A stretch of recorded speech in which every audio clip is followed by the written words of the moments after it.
The Thanksgiving turkey was barely carved when my brother Marcus made his grand announcement. He stood at the head of our late grandmother's dining room table, wine glass raised like he was delivering a corporate presentation, his wife Rebecca smirking beside him. "Since we're all gathered here in what was Grandma's house," Marcus began, "I think it's time to discuss the property situation."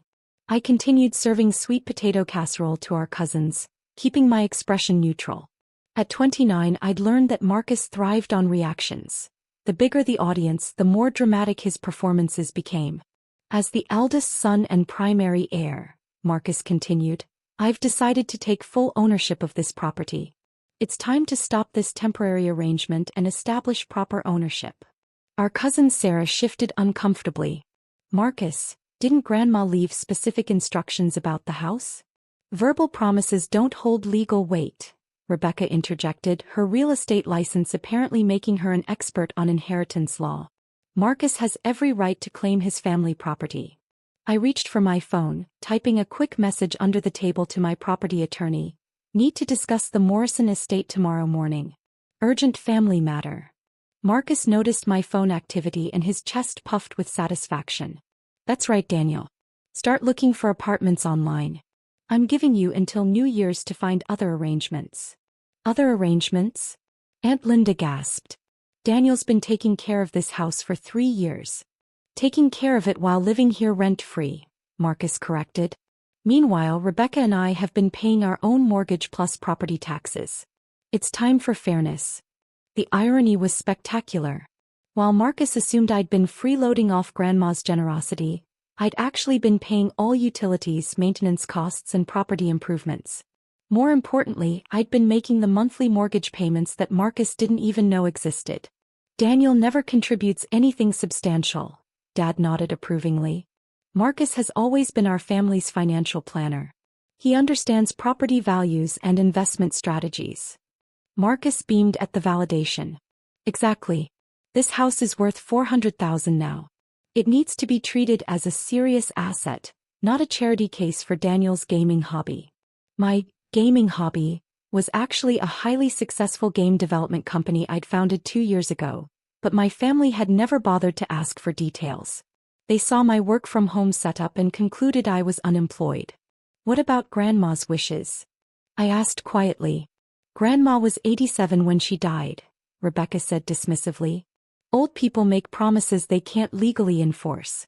Marcus has inheritance rights as the firstborn male."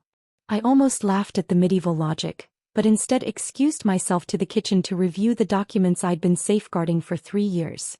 Documents that would make tomorrow very interesting for Marcus. When Grandma had been diagnosed with dementia, she'd insisted on handling her affairs while her mind was still sharp. She'd been crystal clear about her intentions.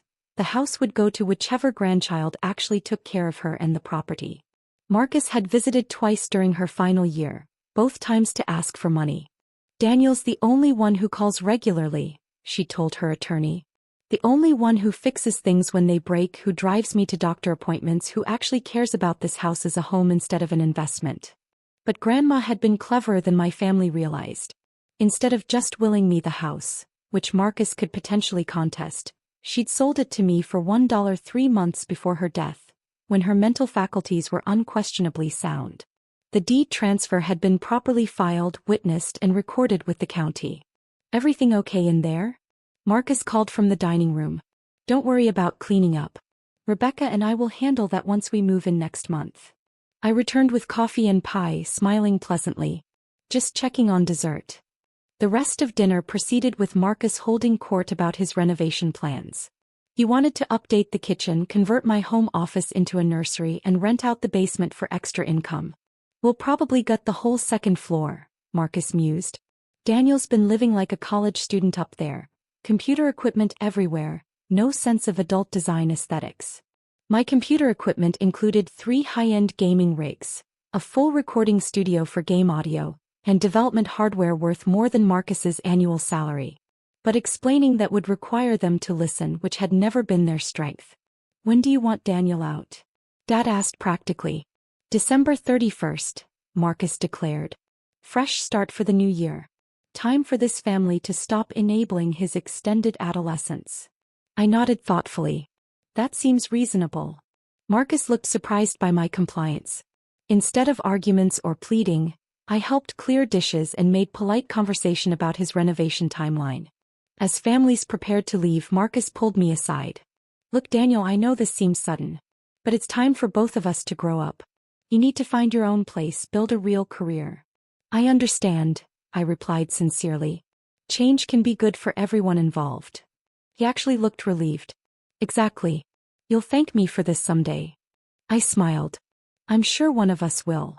Black Friday morning arrived with Marcus and Rebecca appearing at the front door at 9 a.m., armed with measuring tape and paint samples. I was in my home office, completing final bug fixes on our latest game release while monitoring pre-order numbers that had already exceeded projections. Just getting some preliminary measurements, Marcus announced, letting himself in with the spare key he'd somehow obtained. Don't mind us. Rebecca wandered through the living room, taking photos and making notes. We'll definitely need to replace this outdated furniture. Everything looks so elderly. The outdated furniture included several antique pieces worth more than their combined cars, but I didn't mention that. Instead, I continued coding while they discussed paint colors and furniture arrangements. Daniel, we should probably talk about your timeline, Marcus called up the stairs. I found a nice apartment complex about 30 minutes away. Much more appropriate for someone in your situation.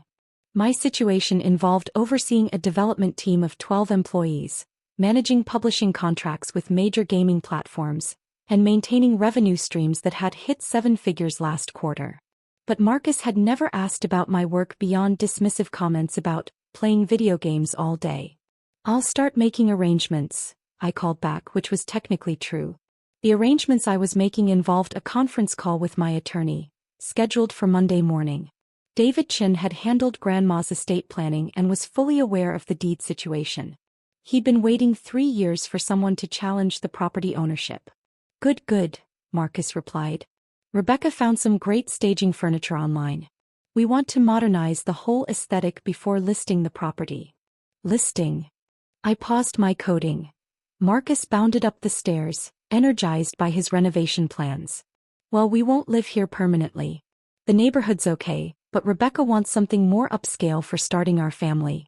We'll probably sell in 6 months after maximizing the property value. So Grandma's beloved home, the house she'd lived in for 43 years, where she'd hosted every family gathering, where she'd carefully tended her garden, was destined to become a quick flip for Marcus's profit. Have you checked with any lawyers about the inheritance process? I asked casually. Marcus waved dismissively. Rebecca handles all our legal stuff. She knows property law inside and out. Inheritance goes to the eldest male heir unless there's a specific will stating otherwise, and Grandma never had any formal documents drawn up. The confidence in his voice was breathtaking. Rebecca's real estate license had apparently convinced them both that she understood complex estate law. Neither had bothered to research actual inheritance statutes or check county records. Besides, Marcus continued, who's going to challenge us? With what legal resources? If only he knew that my legal resources included David Chen's entire law firm, retained monthly to handle my company's intellectual property, publishing contracts, and business acquisitions. Gaming might look like playing to Marcus, but it was serious business requiring serious legal support. Monday morning, I met David at his downtown office, bringing copies of every document related to the property. He reviewed the deed transfer paperwork with the satisfaction of an attorney who'd anticipated this exact scenario. Your grandmother was remarkably thorough, David noted. She insisted on recording everything properly, getting multiple witnesses, and ensuring the mental competency evaluation was rock solid. What about Marcus's inheritance claims? Completely baseless. The property legally belongs to you, purchased fair and square with proper documentation. His eldest male heir theory is medieval nonsense with no standing in modern inheritance law. We spent an hour reviewing options. I could simply present Marcus with documentation proving ownership, but David suggested a more educational approach. Let him file whatever paperwork he thinks gives him legal standing, David advised. Then we respond through proper legal channels. Sometimes people learn better through official processes. Tuesday evening, Marcus called with updates on his renovation research. He'd gotten quotes from contractors, scheduled consultations with interior designers, and even contacted a real estate agent about market timing. The contractor can start demo work in January, he reported excitedly. We're looking at a full kitchen renovation, bathroom updates, and converting your office space into a proper nursery. Rebecca's already picking out color schemes. Sounds like you've invested a lot of planning into this, I observed. That's what responsible adults do, Daniel. We plan ahead, we make strategic decisions. This property represents serious money if handled correctly. Have you filed any legal paperwork yet? Rebecca's handling that this week. She's drafting inheritance claims and ownership transfers. Should be straightforward since there's no competing documentation. I almost felt sorry for him. Almost. Wednesday morning brought the sound of certified mail delivery. I was recording voiceover for game tutorials when the doorbell rang insistently, followed by Marcus's voice shouting from outside. Daniel. What the hell is this? I paused the recording and found Marcus on the front porch, holding an official-looking envelope with the distinctive letterhead of Chin, Morrison and Associates. His face had gone completely white. Eviction notice? I asked, genuinely curious about the specific wording. It says I'm trespassing on private property, Marcus stammered. It says the legal owner is demanding I cease all renovation planning and return any keys immediately. That sounds serious. Rebecca's car screeched into the driveway and she jumped out with her own certified letter. Marcus, I got one too. They're threatening legal action for attempted property fraud. I invited them inside, noting how differently they moved through the space now. Tentatively, like visitors instead of conquering owners. Marcus kept staring at the legal documents as if hoping the words would rearrange themselves. This doesn't make sense, Rebecca insisted. I researched the inheritance laws. You can't just claim someone else's family property. You're absolutely right, I agreed. You can't. David Chin arrived precisely at 10 a.m., carrying a briefcase full of documentation. Marcus and Rebecca sat on the living room sofa looking like defendants awaiting sentencing. Mr. Morrison, Ms. Chin, David greeted them formally. I represent Daniel Morrison in this matter. I believe you've received our preliminary correspondence regarding property ownership claims. This is ridiculous, Marcus bluffed. Daniel has no legal standing. The property belongs to our grandmother's estate. David opened his briefcase with theatrical precision. Actually, the property belongs entirely to Daniel Morrison as of September 15, 3 years ago. Your grandmother executed a legal sale of the premises for $1, properly witnessed, notarized, and filed with county records. He laid out the deed transfer documents on the coffee table. Marcus's eyes moved across the paperwork like he was reading a foreign language. This can't be legal, Rebecca whispered. Completely legal, David confirmed. Mrs. Morrison was evaluated by 2 independent physicians who certified her mental competency. The transaction was reviewed by 3 attorneys and properly recorded. Marcus's face went from white to red. Why would Grandma do this? Because Daniel was the only family member who actually took care of her and the property, David replied matter-of-factly. He paid all utilities, maintenance costs, and mortgage payments for 3 years while providing daily care. Mortgage payments? Rebecca looked confused. I thought the house was paid off. David smiled.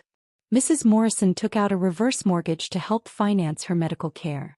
Daniel has been making those payments to prevent foreclosure while you assumed the property was free and clear.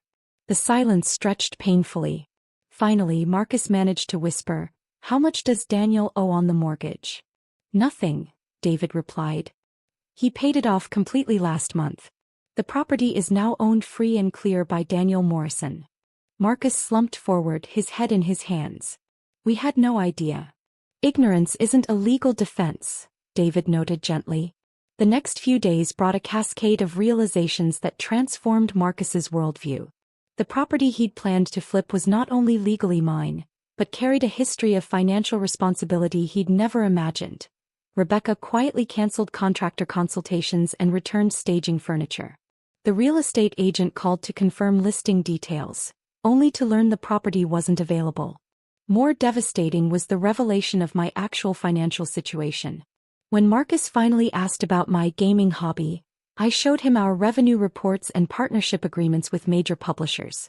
You've been successful this whole time? He asked, staring at bank statements showing more liquid assets than his retirement account. Successful enough to buy Grandma's house, pay off her medical debts and maintain the property while building a business, I confirmed.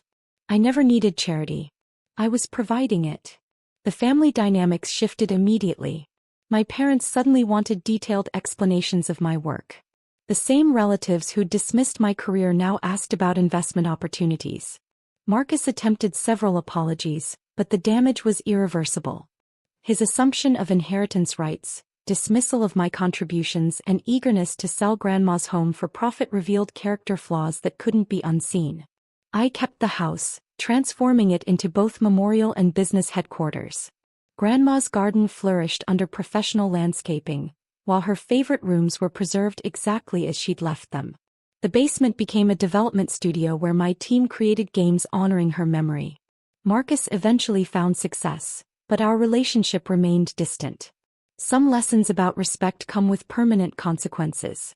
The property deed now hangs framed in my office, not as a trophy, but as a reminder that true inheritance isn't about legal documents. It's about who actually shows up when family needs them most.